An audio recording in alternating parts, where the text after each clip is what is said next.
Deep in the heart of a quiet woodland, where the trees grew so tall they seemed to hold up the sky, there lived a family of 4, a woodcutter, his wife, and their 2 children. The boy was called Hansel, and the girl was called Gretel. They were close the way only brothers and sisters can be, the kind of close that comes not from happiness, but from sharing the same hard days, the same thin meals, the same small hope that tomorrow might be kinder than today. And for a long time, tomorrow was never kind enough. The forest provided what it could, and the father chopped wood from sunrise to sundown, but winter had been long that year, and the coins had run out before the cold did. The cupboards were bare, the fire was low, and in the corners of that little cottage, hunger settled in like an unwelcome guest who refused to leave. It was in those quiet, desperate days that a decision was made, one that no loving parent should ever have to make, and one that a loving parent should never make at all. The children were to be led into the forest and left there, with nothing but the hope that someone, somewhere, might find them and offer what their own home no longer could. Hansel had sharp ears and a sharper mind. He heard the whispered plans through the thin cottage walls, and while his heart sank, his hands went to work.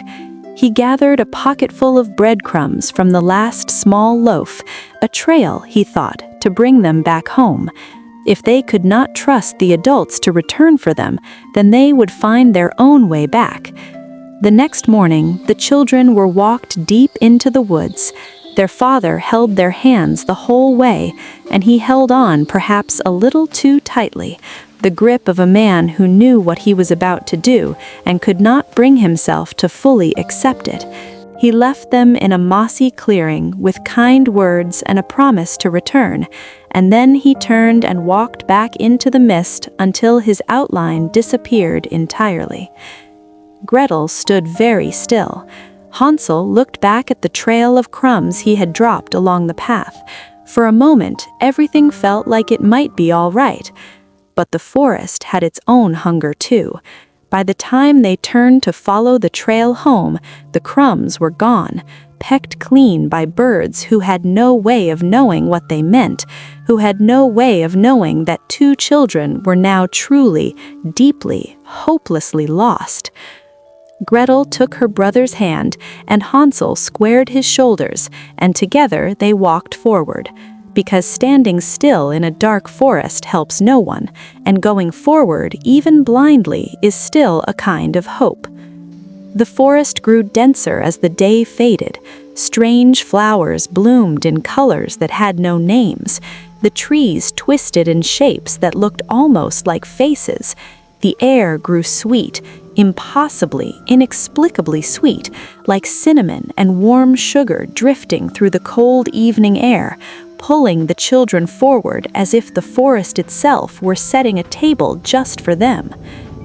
What they found at the end of that sweetness was something out of a dream, a small cottage tucked into a hollow between the great old roots of the wood, its walls glowing amber in the dusk, smoke curling lazily from its chimney. Vines of honeysuckle wrapped the windows. The door was rounded and warm-looking, and from inside came the smell of the best meal either child had ever imagined. An old woman lived there. She was small and soft-spoken, with kind eyes and a wide smile, and she welcomed the children in as though she had been expecting them. She set before them a feast unlike anything they had ever seen. Bread still warm from the oven, roasted vegetables, sweet fruit, thick golden soup. She fussed over them and smiled at them and told them they were safe, that they could rest, that everything was going to be all right. Children who are hungry and frightened want very much to believe that everything is going to be all right, and so they believed her, and they ate, and they slept in soft beds for the first time in what felt like forever. But the house in the hollow was not what it seemed, and the old woman was not what she appeared. Hansel woke in the deep of the night to find Gretel sleepwalking toward the door, her eyes open and empty, as if something in the darkness outside was calling her name, and her body had decided to answer. He grabbed her arm and shook her awake, and as the spell broke and she blinked back into herself, the two of them looked around the cottage with fresh, frightened eyes. They saw the carvings on the walls, strange symbols worn smooth by years of fingers tracing them. They saw the small shoes lined nightly by the door, too many shoes, too many sizes, belonging to too many children who had sat at this table before them. They saw the iron cage in the corner, half hidden behind a curtain, with a lock that had been used many times. The old woman had built her house on the hunger of lost things. She had learned long ago that a desperate child is an easy child to catch, that all you need is warmth and sweetness and the promise of safety, and the most frightened heart will walk right through your door and thank you for the privilege. Gretel understood this with a clarity that surprised even herself.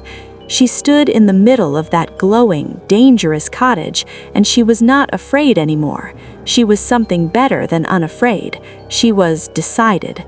When the old woman appeared in the doorway with that smile that was a little too wide, Gretel did not flinch.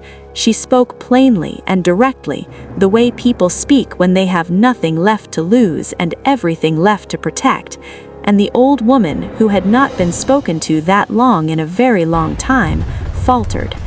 In the chaos that followed, the children ran.